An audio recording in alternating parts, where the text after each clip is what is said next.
जय हिंद साथियों, स्वागत है आपका self study classes Vishwamit Jain YouTube channel में। दोस्तों, आज हम हिंदी साहित्य में पढ़ने वाली छायावाद की टॉप 20 रचनाएं। जी हाँ दोस्तों, आपको पता है कि 1918 से 1936 तक का जो काल माना जाता है वो छायावाद का काल माना जाता है। और छायावाद के प्रवर्तक जयशंकर प्रसाद माने जाते हैं, जो कि ईलाचंद्र जोशी ने इन्हें माना है, जबकि रामचंद्र शुक्ल ने मुकुटधर पांडे को छायावाद का प्रवर्तक माना और सुमित्रा नंदन पंत को नंद दुलारी वाजपेयी ने छायावाद का प्रवर्तक माना। तो अलग अलग विद्वानों ने छायावाद का प्रवर्तक अलग अलग माना है। दोस्तों, वही छायावाद के बारे में आज हम पढ़ने वाले हैं, वही छायावाद की रचनाओं के बारे में पढ़ने वाले। इसके पहले हमने आपको द्विवेदी योग है ना, और भारतेंदु योग, रीतिकाल, भक्तिकाल आदि सभी रचनाएं याद करवा दी। दोस्तों, अब आज आपकी बारी है कि दोस्तों आपको व्हाट्सएप ग्रुप से जुड़ना है। व्हाट्सएप ग्रुप से जुड़ने के लिए 9098609291 ये आप व्हाट्सएप ग्रुप में जुड़ सकते हैं दोस्तों, और आप ज्वाइन मेंबर चैनल के बन सकते हैं। ठीक है, ज्वाइन मेंबर बनने के लिए चैनल पर ज्वाइन बटन दिया है, ज्वाइन पर क्लिक करेंगे तो वहां पर 3 दोस्तों प्लान है। सबसे पहला प्लान है सिल्वर प्लान। सिल्वर प्लान में आपको 59 रुपये पे करना होगा। ठीक है, फिर है गोल्ड प्लान, 159 रुपये पे करना होगा। डायमंड प्लान जो कि दोस्तों आपको 299 रुपये करना होगा। 59 वाले सिल्वर प्लान में आपको दोस्तों क्या किया जाएगा, आपका कमेंट हाईलाइट होगा। ठीक है, आप लाइव स्ट्रीमिंग वाली वीडियो देख सकेंगे। ठीक है, गोल्ड प्लान में दोस्तों आपको और एक्स्ट्रा मिल जाएगा कि आपको इमोजी मिलेगा, लाइव स्ट्रीम मिलेगी, वॉलपेपर्स से संबंधित होंगे, है ना। और दोस्तों डायमंड प्लान में आपको व्हाट्सएप ग्रुप में भी जोड़ दिया जाएगा, और व्हाट्सएप ग्रुप में आपको स्टडी मटेरियल प्रेषित किया जाता है। ठीक है, जो भी हमारे चैनल पर पढ़ाया जाता है वो स्टडी मटेरियल आपको प्रेषित किया जाता है। आप डायमंड जो है प्लान चुनते हैं तो स्टडी मटेरियल यानी सोशल मीडिया से आप जुड़ जाते हैं। ठीक है, तो स्टार्ट करते हैं दोस्तों आज का ये वीडियो। सबसे पहले आपसे पूछा जाता है कामायनी महाकाव्य के रचनाकार कौन है। 4 विकल्प हैं, 2 सेकंड में आप अपने उत्तर का बताना है दोस्तों। और यहाँ पर चित्र में देखना दोस्तों, एक कामायनी रचना है और ये महाकाव्य है। और आपको पता है कि आप कामना करने जाते हो कहाँ पर, जयशंकर के प्रसाद, शंकर जी के पास जाते हो ना, भगवान मुझे परीक्षा पास करवा देना, तो क्या करने जाते हो, कामना करने जाते हो। तो कामायनी महाकाव्य किसका होगा, शंकर जी के पास जाते हो तो जयशंकर प्रसाद। ठीक है, और एक कामायनी दोस्तों आपको रचना दिख रहा है, ये रचना है, ये बुक है और ये जयशंकर प्रसाद जी की है। ठीक है, और ये महाकाव्य है, कितने सर्गों का महाकाव्य है, 15 सर्गों का महाकाव्य है दोस्तों, और 1935 में ये प्रकाशित हुआ था। ठीक है, तो याद रख लेना, छायावाद का श्रेष्ठ महाकाव्य माना जाता है। लोकायतन महाकाव्य के रचनाकार कौन है दोस्तों। 4 विकल्प हैं दोस्तों, महाकाव्य, लोकायतन और कामायनी, ये दोनों ही छायावाद के महाकाव्य हैं। और आपको बताना है 2 सेकंड में। और इसकी जो ट्रैक है दोस्तों, लोक में सुमित्रा आए हैं, लोक में सुमित्रा आए हैं, तो लोक में तो लोकायतन और सुमित्रा आए हैं तो सुमित्रा नंदन पंत।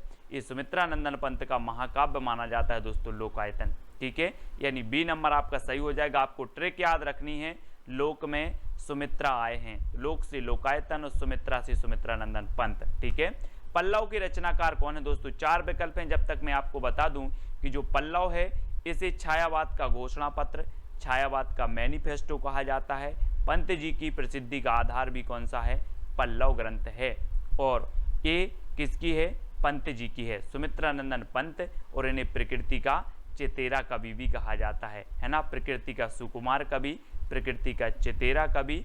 और दोस्तों सुमित्रा से पल्लव पड़ा है, आप बोलते ना कि किससे पाला पड़ गया यार, वही है, सुमित्रा से पाला पड़ा है, सुमित्रा से पल्लव पड़ा है। ठीक है, तो सुमित्रा से पल्लव पड़ा तो सुमित्रा नंदन पंत की रचना हो जाएगी पल्लव। तुलसीदास के रचनाकार कौन है।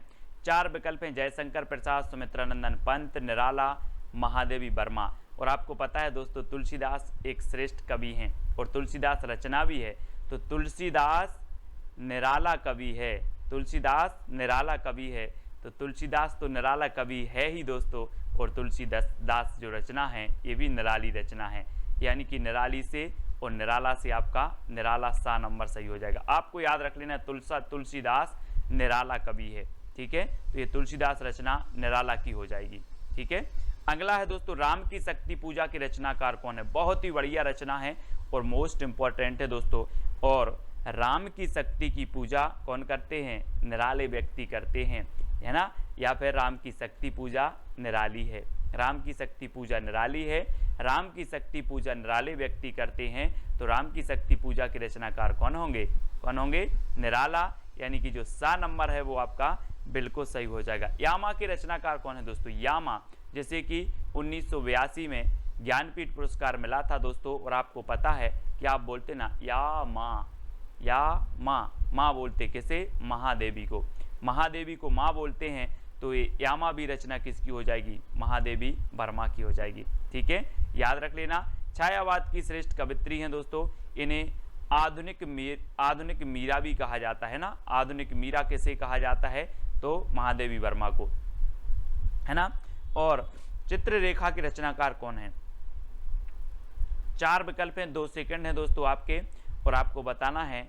और आपका बिल्कुल यहाँ पर सही हो जाएगा चित्ररेखा ए राम कुमार वर्मा, यानी कि जो सा नंबर है वो बिल्कुल सही हो जाएगा। दोस्तों आपको पता है राम कुमार का चित्र रेखा ने देखा, चित्र रेखा, तो राम कुमार का चित्र रेखा ने देखा, ये आपकी ट्रिक है। तो चित्र रेखा, है ना, चित्र रेखा ने देखा किसका? राम कुमार का। तो चित्र रेखा के रचनाकार कौन होंगे? राम कुमार वर्मा। अब याद रख लेना आप कैसे याद रखोगे? राम कुमार का चित्र रेखा ने देखा, तो चित्र रेखा राम कुमार वर्मा की रचना हो जाएगी। ठीक है, अगला है निहार, रश्मि, नीरजा, सांदगीत और दीपशिखा के रचनाकार कौन है?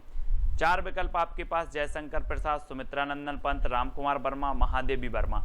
इनमें से 2 सेकंड में आपको बताना है कि निहार, रश्मि, नीरजा, है ना, सांदगीत और दीपशिखा। और आपको पता है दोस्तों कि ये पूरी ही रचनाएं किसकी हैं? महादेवी वर्मा की हैं। महादेवी वर्मा, यानी कि 4 नंबर आपका बिल्कुल सही हो जाएगा। अब यहाँ पर देखो दोस्तों, सबसे पहले क्या होता है प्रभात में? सबसे पहले जब हमारा सुबह होता है, प्रभात होता है, तब निहार आता है। निहार यानी कि ओस आता है कि सुबह सुबह की नहीं, ओस आता है, तो निहार आता है, निहार। ठीक है, फिर क्या आती है? रश्मि, यानी कि सूरज की ज्योति आती हैं, तो रश्मि आती है। ठीक है, फिर रश्मि आती है, और फिर दोस्तों नीरजा खिलती है, यानी कि जो है कमल खिलता है ना, कमल खिलता है, तो नीरजा खिलता है। ठीक है, फिर सांदगीत में हम क्या करते हैं? सांदगीत की बेला आती है, शाम को सांदगीत की बेला आती है, और उसके बाद हम महादेवी को क्या जलाते हैं? दीप शिखा जलाई जाती है, महादेवी को दीप शिखा जलाई जाती है। तो अब याद रख लेना, आप थोड़ा सा अपना मुंह ऊपर करो और देखो कि सबसे पहले प्रभात आता है ना, प्रभात आता है, फिर दोस्तों रश्मि आती है ना, फिर रश्मि आती है, फिर नीरजा खिलता है, फिर सांदगीत गाते हैं, सांदगीत की बेला आती है, और फिर महादेवी के सामने हम दीप शिखा जलाते हैं। तो ये चारों ही रचनाएं जो हो जाएंगी, 5 रचनाएं किसकी होंगी? महादेवी वर्मा की। ठीक है, इस प्रकार से याद रखेंगे। और अगला देखो दोस्तों, नए पत्ते की रचनाकार कौन है? जयशंकर प्रसाद, सुमित्रा नंदन पंत, निराला, महादेवी वर्मा। कौन है? ये सारी की सारी रचनाएं, ये सारी की सारी जो PDF स्टडी मटेरियल है दोस्तों, वो ज्वाइन मेंबर को ज्वाइन व्हाट्सएप ग्रुप में मिल पाएंगे। ठीक है, नए पत्ते के रचनाकार कौन है? और आपको पता है दोस्तों, ये नए पत्ते, है ना, ये किसकी रचना है? सूर्यकांत त्रिपाठी, निराला। और आपने पेड़ में देखे होंगे, जब नए पत्ते आते हैं तो बिल्कुल निराले पत्ते होते हैं। कैसे होते हैं? निराले होते हैं, नए पत्ते निराले होते हैं। तो नए पत्ते के रचनाकार कौन होंगे? निराला जी। ठीक है, अगला है निर्माल्य एक तारा के रचनाकार कौन है? 4 विकल्प हैं, बहुत ही बढ़िया प्रश्न है। और दोस्तों आपको पता है कि निर्मल एक तारा का वियोगी है, निर्मल एक तारा का वियोगी है। तो निर्मल से निर्माल्य, एक तारा से एक तारा का वियोगी है, सो मोहनलाल महतो वियोगी। ये वियोगी की रचनाएं हैं कौन सी? निर्मल और एक तारा। कैसे याद किया? आपको ट्रिक दी कि निर्मल एक तारा का वियोगी है, निर्मल एक तारा का वियोगी है, तो निर्मल और एक तारा के रचनाकार कौन होंगे? मोहनलाल महतो वियोगी। ठीक है, पंछी और रागिनी के रचनाकार कौन है दोस्तों? गोपाल सिंह नेपाली, सुमित्रा नंदन पंत, मोहनलाल महतो या फिर महादेवी वर्मा। पंछी और रागिनी, और प्रश्न क्रमांक 11 में आपका बिल्कुल सही आंसर होगा रागिनी का नेपाली पंछी, रागिनी का नेपाली पंछी। तो रागिनी से रागिनी और नेपाली से हो जाएंगे आपके कौन? गोपाल सिंह नेपाली, और पंछी से पंछी। तो पंछी और रागिनी जो रचना है वो किसकी है? गोपाल सिंह नेपाली की। आपको ट्रिक याद रखना है, रागिनी का नेपाली पंछी, रागिनी का नेपाली पंछी। तो रागिनी और पंछी ये गोपाल सिंह नेपाली की रचना हो जाएंगी। ठीक है। अगला है दोस्तों अमृत और विष की रचनाकार कौन है? अमृत और विष 4 विकल्प हैं और दोस्तों अगर आपने विष को अमृत समझकर पी लिया तो आपका उदय नहीं हो पाएगा। फिर क्या नहीं हो पाएगा? उदय नहीं हो पाएगा। तो अमृत और विष की रचनाकार कौन होंगे? बोले सर हमने विष को अमृत समझकर पी लिया और फिर उदय नहीं हुआ कभी। तो उदय शंकर भट्ट है ना, उदय शंकर भट्ट। और ये एक रचना अमृत और विष अमृतलाल नागर की भी है, कंफ्यूज नहीं होना। और ये अमृत और विष जो रचना है ये किसकी है? उदय शंकर भट्ट की भी है। ठीक है। तो डी नंबर आपका बिल्कुल सही है। कलापी की रचनाकार कौन है? कलापी। दोस्तों यहां पर देखो कला, एक कला लिखा है और आप बोलते हो सर मुझे कला सीखना है। मैंने बोला कितनी कला सीखना है? तो आपने कहा सर मुझे 80 कला सीखना है। कितनी सीखना है? 80। तो कला से कलापी और कला सीखना है कितनी? 80। तो आरसी प्रसाद सिंह, आरसी 80 से आरसी प्रसाद सिंह की रचना है कलापी। कई बार पूछी गई है। अब कभी नहीं बोलना कितनी कला सीखना है, 80 कला सीखना है, 80। ठीक है। अगला है अंतर्ध्वनि की रचनाकार कौन है? दोस्तों अंतर्ध्वनि, अंतर की ध्वनि मतलब अंदर की ध्वनि को जानो, अंतर की ध्वनि को जानना है। तो जानना है तो जनार्दन झा, जनार्दन है ना। अंतर्ध्वनि को क्या करना है? जानना है, जनार्दन, जनार्दन झा द्विज की रचना हो जाएगी बी नंबर। अंतर्ध्वनि के रचनाकार कौन है आपसे पूछा जाएगा तो आप बोलोगे सर अंतर की ध्वनि को जानना है तो जनार्दन झा। ठीक है। अगला है मानसी, राका और विसर्जन की रचनाकार कौन है? दोस्तों एक मानसी राम त्रिपाठी जी की भी है। ठीक है। और याद रख लेना है। और ये मानसी जो रचना है ये आपकी उदय शंकर भट्ट की भी है। ठीक है। ऐसे आप याद रखेंगे मानसी, राका और विसर्जन। मानसी रुको, उदय शंकर का विसर्जन मत करना। मानसी रुको, उदय शंकर का विसर्जन मत करना। तो मानसी से मानसी, रुको से राका और विसर्जन से विसर्जन। मानसी, राका और विसर्जन है ना। और अमृत और विष ये 4 रचनाएं इनकी हैं कौन की? उदय शंकर भट्ट की। मानसी रुको, उदय शंकर का विसर्जन मत करना। मानसी रुको, उदय शंकर का विसर्जन मत करना। ये किसकी रचनाएं हो गई? उदय शंकर भट्ट, यानी डी नंबर आपका बिल्कुल सही हो जाएगा। ठीक है। अगला है कुकुरमुत्ता की रचनाकार कौन है? 4 विकल्प हैं दोस्तों। जरा इस चित्र को देखो, कुकुरमुत्ता ये किसकी है? ये देखो बिल्कुल निराला होता है दोस्तों। ये कुकुरमुत्ता देखो कैसा छत्ता सा बना है, निराला ही होता है। आप देखो जरा निराला, ये निराला होता है कुकुरमुत्ता। तो ये कुकुरमुत्ता के रचनाकार कौन होंगे? निराला है ना। बोले सर कुकुरमुत्ता चित्र में देखा ये निराला होता है, तो निराला की रचना हो जाएगी ये सूर्यकांत त्रिपाठी, निराला। ठीक है। अगला देखो खादी के फूल की रचनाकार कौन है? 4 विकल्प हैं और दोस्तों ये संयुक्त रचना मानी जाती है 2 कवियों की। और वो कवि कौन से हैं? बच्चन के पंती ने खादी के फूल पहने। अपन बोलते ना नाती पंती, तो बच्चन के पंती ने खादी के फूल पहने, याद रख लेना है ना। बच्चन के पंती ने खादी के फूल पहने। तो ये खादी के फूल रचना है और बच्चन के पंती ने पहनी। तो बच्चन और पंत, बच्चन और पंत की ये संयुक्त रचना मानी जाती है दोनों की। यानी कि विकल्प नंबर आपका सा जो है वो बिल्कुल सही हो जाएगा।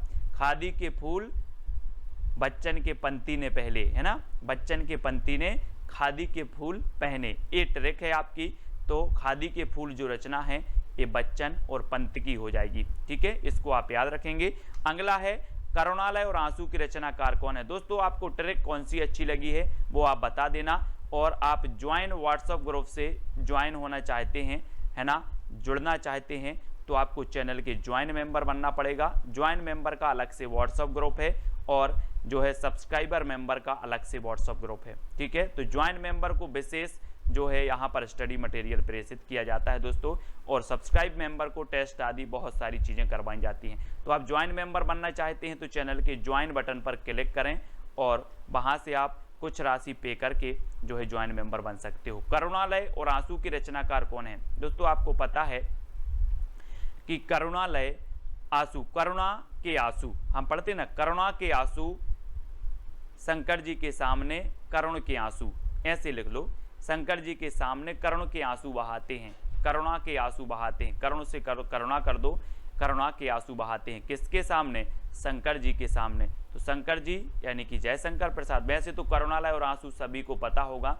लेकिन याद रख लें कि जो है शंकर जी के सामने करुणा के आंसू बहाते हैं, करुणा के आंसू तो करुणालय और आंसू, ठीक है। इस प्रकार से कामायनी इनकी हम रचना पढ़ चुके हैं, ठीक है। करुणालय भी है, आंसू भी है, झरना भी है और वसी एक इनकी रचना भी है, ठीक है। तो इनको भी आपको याद रखेंगे। और यहाँ पर शंकर जी के सामने करुणा के आंसू बहाते हैं। लहर, झरना और उर्वशी की रचनाकार कौन है दोस्तों? 4 विकल्प हैं, 4 में से आपको बताना है। और यहाँ पर आपका जो बिल्कुल सही आंसर हो जाएगा वो क्या हो जाएगा? लहर। यहाँ पर देखो दोस्तों, ये शंकर जी बैठे हुए हैं, है ना, शंकर जी बैठे हैं और यहाँ से इनके जटों से लहर निकली। तो लहर निकली तो मानो ऐसा लग रहा था कि झरना निकला है, कोई झरना, है ना। और जब लोगों ने देखा तो लोगों के ओर बसी, लोगों के ओर मतलब हृदय, और हृदय में बसी। तो ऐसी लहर निकली कि झरना लग रहा था, और जब झरना लोगों ने देखा तो लोगों के ओर बसी। तो कहाँ से? शंकर जी की जटाओं से। आप बोलते ना कि गंगा निकली है। तो लहर, झरना और उर्वशी के रचनाकार कौन होंगे? जयशंकर प्रसाद, ठीक है। शंकर जी का नाम आ रहा है तो यहाँ भी शंकर, जयशंकर प्रसाद, ठीक है। तो ये 7 नंबर आपका बिल्कुल सही हो जाएगा। अब दोस्तों आपकी चैलेंज प्रश्न की बारी है। आपको बताना है कला और बूढ़ा चांद की रचनाकार कौन है? कला और बूढ़ा चांद मैत्री शरण गुप्त, है ना, जगन्नाथ दास रत्नाकर, पंत या फिर जयशंकर प्रसाद, ये आपको बताना है। और साथ ही बताना है कि इसको साहित्य अकादमी पुरस्कार कब मिला है, ठीक है। मैत्री शरण गुप्त की एक रचना भी आपको लिखनी है, जगन्नाथ दास रत्नाकर की एक रचना भी लिखना है, पंत की एक रचना लिखना है और जयशंकर प्रसाद की भी एक रचना लिखना है। और साथ ही कला और बूढ़ा चांद एक किसकी रचना है, इसे साहित्य अकादमी पुरस्कार कब मिला, ये सभी लोग कमेंट में लिखेंगे। मैं सभी के कमेंट देखता हूं। और सुबह रोज 9:30 बजे आपकी क्लास होती है दोस्तों। तो इसी प्रकार से वीडियो को लाइक और शेयर अवश्य करें। और जो भी साथी अभी व्हाट्सएप ग्रुप से नहीं जुड़े हैं वो व्हाट्सएप ग्रुप से जुड़ जाएं। 9098609291 ये व्हाट्सएप ग्रुप है। और ज्वाइन मेंबर के बनने के लिए दोस्तों आप चैनल में एक इंट्रो वीडियो डला है, ज्वाइन मेंबर कैसे बनना है उसको देख लें। और ज्वाइन बटन पर, चैनल पर ज्वाइन बटन उपलब्ध है, उस पर ज्वाइन करेंगे, ज्वाइन बटन पर क्लिक करेंगे तो आपके सामने 3 प्लान आएंगे दोस्तों। सिल्वर प्लान जो कि 59 रुपये आपको करना है। फिर आपका गोल्ड प्लान जो कि दोस्तों आपको 159 पे करनी है। फिर दोस्तों आपका एक है डायमंड प्लान जो कि आपको 299 पे करनी है, ठीक है। तो ये पे करके आप 200 क्या बन सकते हैं? चैनल के ज्वाइन मेंबर बन सकते हैं। और सब्सक्राइब आपको कर लेना है, वीडियो को लाइक और शेयर अवश्य करना है। रोज रात्रि 9 बजे क्लास होती है और सुबह 9:30 बजे आपकी क्लास होती है हिंदी साहित्य की। तो जुड़े रहें, वीडियो को लाइक और शेयर अवश्य करें। आज के वीडियो के लिए बस इतना ही। जय हिंद।